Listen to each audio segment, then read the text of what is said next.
The advertisement had been direct, written in a plain hand that offered little and promised less. Homesteader seeks a wife. Man of simple means. Must be hardworking and honest. No other requirements. Caleb Vance had paid the newspaper clerk in dusty coins, feeling the man's pity like a physical weight. That was the point. He had built a life on a reputation forged in smoke and speed, earning a fortune that bought him fine suits, fast horses, and the hollow company of men who feared him and women who wanted his name. But it had never bought him peace. So, he had shed that life like a snake's skin, taking a new name in a new territory, buying a worthless patch of land under the blazing Nevada sun. He had built a shack with his own hands, the blisters a welcome sting of reality. He wanted to see who would answer a call for nothing. He had imagined a widow, worn down by life and grateful for any roof. He had pictured a woman with tired eyes and a resigned spirit. He stood by the dusty track that served as Redemption Gulf's main street, the heat shimmering off the hard-packed earth, and watched the stagecoach lumber into view. The coachman pulled the horses to a halt in a cloud of alkali dust and shouted the town's name. A few passengers disembarked, drummers and prospectors mostly. Then, one more figure appeared in the doorway, pausing for a moment. It was not the woman he had imagined. She was young, her face composed and serene under the harsh sun. She was Chinese, a fact that caused an immediate, low murmur to ripple through the handful of onlookers. And she wore a simple prairie dress of a pale, dusty pink, the color of a sunrise fighting through haze. It was clean, meticulously mended at the cuff, but undeniably the dress of someone with little to their name. She held a single, small satchel in one hand and scanned the faces before her, her gaze steady, without fear or false humility. Caleb felt a jolt, a feeling so unfamiliar it took him a moment to place it. It was surprise, pure and simple. His plan, his test, had just become infinitely more complicated. "That can't be for you, Vance," a slick voice drawled from the shade of the general store's porch. Bartholomew Thorne, the man who owned half the valley and acted like he owned the sun as well, leaned against a post, a gold watch chain glinting on his waistcoat. "What would a man like you do with something so exotic?" The woman's gaze flickered toward Thorne, registered the contempt, and then dismissed it, moving on until her eyes found Caleb's. He saw a question in them, and a flicker of the same uncertainty he felt.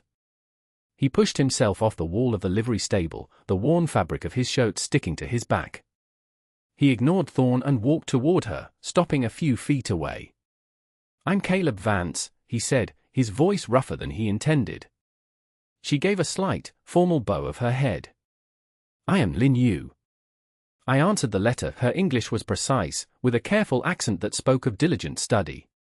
He could feel the town's eyes on them. This was not the quiet, unremarkable union he had envisioned. This was a spectacle. He had wanted to disappear into a simple life, but by answering his ad, this woman in her pink dress had just painted a target on them both. He had sought a life without complication, but complication had just stepped off the stagecoach and was looking him square in the eye. "The homestead is a ways out," he said, gesturing with his head. "And it's not much." It was a final warning, a chance for her to reconsider. "You wrote that in your letter," Lin Yu replied, her expression unchanging. "You were honest. It is why I came." Caleb picked up her satchel. It was lighter than he expected. He led her toward the buckboard wagon he'd borrowed, the silence from the onlookers thick and heavy. He did not yet know that her courage was a deeper well than his fortune, or that the simple honesty he had feigned to test the world would be the one thing she truly required. He only knew that his simple plan had just been shattered, and for the first time in years, he had no idea what would happen next. The ride to the homestead was mostly silent, broken only by the creak of the wagon wheels and the buzz of horseflies. The land grew harsher the farther they got from town, the scrubby sagebrush giving way to cracked earth and sun-bleached rock. Caleb watched her from the corner of his eye. She did not complain about the heat or the dust. She simply sat, her back straight, her hands folded in her lap, observing the desolate landscape with a neutral curiosity. When they finally crested the last rise, he pulled the horses to a stop. "This is it." The cabin was a testament to his charade. It was a one-room shack of rough-hewn timber with a stone chimney that leaned slightly. A half-finished corral stood nearby, and beyond that, nothing but miles of arid land stretching to the hazy mountains. A thin trickle of a creek, more mud than water, snaked its way through the property. It was a picture of hardscrabble poverty. He watched for her reaction. A flicker of disappointment, a tightening of her mouth. He saw nothing. She simply surveyed the scene, her gaze lingering on the creek. "There is water," she said. It was not a question, but a statement of fact. Of possibility. "Barely," Caleb grunted, swinging down from the wagon. "Gets thin in the summer." She followed him, her worn boots making little sound on the dry ground. He opened the cabin door. Inside, it was sparse, a cot, a rough table with one chair, a cold fireplace, and a few crates for storage. He had made it as bleak as he could. Lin Yu stepped inside and placed her satchel on the table. She ran a finger over the dusty surface, then looked at the packed dirt floor. "The first thing," she said, more to herself than to him, "is to beat the dust from everything. Then, we find clay for the floor." Caleb stared. "We?" She turned to face him, her calm finally broken by a hint of confusion. "That is the arrangement." "Is it not? A partnership?" He had expected tears or accusations. He had prepared a speech about how she could take the next stage back, no hard feelings. He was not prepared for this quiet assumption of shared labor. For the next 2 days, she worked with a focused, tireless energy that shamed him. She found a patch of clay by the creek bed and showed him how to mix it with water and straw to make a smooth, hard floor. She scrubbed the cabin's single window until the glass shone. She organized his meager supplies with an efficiency that made the small space feel larger. She never asked about his past, and he never offered. They were two strangers, bound by a piece of paper, building a life out of dust and silence. The peace, however, was short-lived. On the third morning, Caleb was mending a piece of tack when he saw 3 riders approaching. He recognized the lead horse instantly. It was Bartholomew Thorne's prize stallion, a gleaming black beast that was as out of place on this poor land as its owner. Thorne reined in his horse a few yards from the cabin, his 2 hired men flanking him. He smirked down at Caleb. "Vance, I've been thinking about your little homestead here. It occurs to me that this pathetic stream of yours originates on my property." Caleb didn't rise. He continued to methodically stitch the leather. "Water rights run with the land, Thorne. You know the law." "Ah, but laws are for those with proper claims," Thorne said, pulling a folded paper from his coat. "My surveyor seems to have found an error in the original territorial filing for this parcel. A grievous error, it seems. This land, and its water rights, should have been part of my purchase." The cabin door opened. Lin Yu stepped out, holding a bucket. She froze when she saw the men, her eyes darting from Thorne's smug face to Caleb's back. Thorne's eyes lit up with predatory glee. He tipped his hat in a mocking gesture. "The lady of the manor. Tell me, my dear, has this fool told you he doesn't even own the ground you're standing on? You've tied yourself to a squatter." Lin's knuckles were white on the bucket handle, but her voice was level. "He is my husband. This is our home." Thorne laughed, a rich, ugly sound. "A marriage as fraudulent as his deed, I imagine. One word from me to the circuit judge, and you'll both be run out of this valley with nothing but the clothes on your backs." He turned his horse, preparing to leave. "I'm damming the creek tomorrow morning. I suggest you be gone by then." Caleb slowly stood up, dusting off his hands. He hadn't moved quickly, but there was a change in his posture, a sudden, dangerous stillness that made Thorne's horse shift uneasily. The air grew thick. "You touch that creek, Thorne," Caleb said, his voice low and devoid of its earlier roughness, "and your surveyor will find more than a filing error." There was no overt threat, but the tone of it, the cold certainty, made one of Thorne's men subtly shift his hand closer to his pistol. Thorne's smile faltered for a fraction of a second. He looked Caleb up and down, at the worn clothes and the calloused hands, and saw only a drifter puffing out his chest. Empty words from an empty man, Thorn sneered, regaining his composure. He spurred his horse and rode away, his men following close behind. Linyu came to stand beside Caleb, her gaze fixed on the retreating riders. The bucket lay forgotten at her feet. She did not look at him, but he could feel her question hanging in the air between them. "You are not who you say you are," she stated quietly. It was the first time the mask had truly slipped. He had spent months crafting the persona of a simple, beaten-down man. But in that one moment, defending her, defending their claim, a piece of the old Caleb Vance, the man who commanded respect through quiet menace, had bled through. And she had seen it. He knew, with a sinking certainty, that Thorn would be back, and that the simple life he craved was now officially over. That evening, the air was cool and still. The setting sun painted the western mountains in shades of bruised purple and orange. Caleb and Lynn sat on the small, rough-hewn bench outside the cabin, a silence stretching between them that was different from the comfortable quiet of shared work. It was a silence filled with the unspoken truths of the afternoon. Finally, she spoke, her voice soft as the encroaching twilight. "In my village, there was a man like Mr. Thorn. He owned the land, the rice paddies, the water. He believed that meant he owned the people, too." She paused, her hands clasped in her lap. Men who have much often believe they are owed more. Caleb watched her profile, the clean line of her jaw, the determined set of her mouth. "And what about men who have nothing?" he asked. Her gaze met his, steady and clear in the fading light. "You are not a man who has nothing. A man with nothing is afraid. You were not afraid today. You were something else." He sighed, the sound swallowed by the vastness of the landscape. The pretense felt heavy and dishonest. He owed her more than that. "My name wasn't always Vance," he began, his voice low. "The name I was born with," it got loud. "It followed me. People hear it, and they see money, or they see trouble. They see anything but the man standing in front of them. I came here looking for quiet.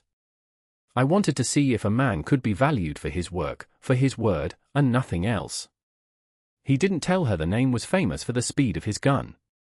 He didn't tell her about the fortune sitting in a bank in St. Louis. He only told her of the weariness, the deep-seated exhaustion of being a reputation instead of a person.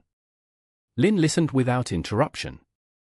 When he finished, she was quiet for a long time. He expected judgment, or perhaps fear. Instead, she reached into a small pocket sewn into her dress and pulled out a small, flat stone. It was a simple piece of river rock, worn smooth and grey.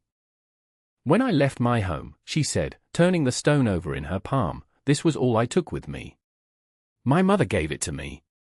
She said, 'This stone has been shaped by the water.' It did not fight the current, but it did not break. It held its own shape." She told me to be like the stone. She looked at him. "A name is like the river. It can be powerful, and it can shape you. But it is not the stone itself." She held the stone out to him. He hesitated, then took it. It was cool and smooth in his calloused hand, a small, solid piece of her history, of her strength. It was a gesture of trust more profound than any words. In that moment, the lie he was living felt like a betrayal of that trust. Their quiet was shattered by the sudden, panicked whinny of the horses in the corral. Caleb was on his feet in an instant, the smooth stone still clutched in his hand. The half-moon offered little light, but he could see dark shapes moving near the creek bed. 2 men. And then he saw the flicker of a lit torch. "Get inside," he ordered Lynn, his voice a low command. "No," she said, her voice tight but firm. "This is my home, too." He didn't have time to argue. One of the men, a hulking figure, was already approaching the cabin, the torch held high. The other was heading for the small stack of hay meant for the horses. They weren't there to talk. They were there to burn him out. The man with the torch laughed. "Thorn sends his regards, squatter. Says your claim's expired." Caleb moved. It wasn't the slow, deliberate movement of the farmer he had been pretending to be. It was a blur of contained violence. He closed the distance in 3 silent strides. Before the man could react, Caleb's hand shot out, not for the gun tucked in his belt, but for the man's wrist. He twisted. There was a sickening crack of bone and a scream of pain. The torch fell, sputtering in the dirt. The second man, startled by the suddenness of the attack, dropped his own torch and fumbled for his pistol. It was a fatal mistake. Caleb was already moving again, a dark shape against the night. He didn't draw his own weapon. He didn't need to. He kicked the man's gun hand, sending the pistol flying into the sagebrush. A hard, precise strike to the jaw followed, and the man crumpled to the ground, unconscious. It was over in less than 5 seconds. The first man was cradling his broken wrist, whimpering in the dirt. The other was completely still. Caleb stood over them, his chest heaving, not from exertion, but from the rush of old instincts. The violence he had tried to bury was right there, on the surface, as easy and natural as breathing. He turned slowly to face Lynn. She stood near the cabin door, her face pale in the moonlight. Her eyes were wide, not with fear of the fallen men, but with the shock of what she had just witnessed. She was looking at him as if seeing him for the first time. The simple homesteader was gone forever, replaced by this dangerous, brutally efficient stranger. The secret he had guarded so carefully was now laid bare in the Nevada moonlight, and the foundation of their fragile partnership had cracked wide open. 6 months later, the first snows of winter dusted the peaks of the distant mountains, a stark white against the deep blue sky. The shack that had greeted Lin Yu was gone. In its place stood a proper ranch house, built of sturdy timber with glass windows and a wide porch. A new barn, larger than the house, stood nearby, its loft filled with hay. A deep, stone-lined well provided clear, cold water, and the creek, which now flowed freely, irrigated a small but thriving winter garden. Bartholomew Thorne was gone. Caleb had sent a single telegraph message the morning after the attack. Within a month, a lawyer from the east had arrived in Redemption Gulch, armed with deeds, bank drafts, and a quiet, unshakable authority. He had systematically dismantled Thorne's empire. It turned out Thorne's own land claims were built on a foundation of fraud and intimidation. Faced with financial ruin and the threat of a federal marshal, Thorne had sold everything, including his own vast ranch, to a holding company registered to a name no one in the valley had ever heard of. A name that was, in fact, Caleb's own. Caleb stood on the porch, watching Lynn feed the chickens. She wore a warm wool dress the color of burgundy, but he knew the faded pink one was carefully folded in a cedar chest at the foot of their bed. They had been married by the circuit judge a month ago, a quiet ceremony at the new house with the lawyer as their only witness. He had told her everything that night, after he'd tied up Thorne's men and left them on the road back to town for the sheriff to find. He'd told her his real name, told her about the gunfights he'd tried to forget, and about the money that felt more like a curse than a blessing. He had expected her to leave. He had told her he would pay for her passage to anywhere she wanted to go. She had listened, her expression unreadable. When he was finished, she had simply asked, "Are you finished running?" "I think so," he had answered honestly. "Good," she had said. "Then tomorrow we will start building a proper fence." She walked back toward the porch now, brushing her hands on her apron. She stopped beside him, and they looked out at the land that was truly theirs. "The ground is getting hard," she said. "The well was a good idea." "You were right about the location," he admitted. He reached into his pocket and his fingers closed around the smooth river stone she had given him. He carried it everywhere. It was a constant reminder of the woman who had seen the stone and not the river, the man and not the reputation. "Next spring," she said, her eyes on the fallow field beyond the barn, "we will plant corn. And squash. And perhaps I will try to grow the melons my grandfather grew." He looked at her, at the quiet strength that had faced down poverty, prejudice, and violence without ever breaking. She had come seeking a simple life and had found a complicated man. He had come seeking an honest woman and had found a partner whose integrity dwarfed his fortune. "We can plant whatever you want," he said, his voice softer than he ever thought it could be. We have the time. The wealth and the land were just tools, like a good hammer or a sharp axe. They made the work easier, but they were not the work itself. The real work was what they were doing right now, standing together on a cold morning, planning for the spring, building a life not on what they had, but on who they were. In the harshness of the frontier, under the wide, unforgiving sky, they had found not just redemption, but a quiet, sturdy home.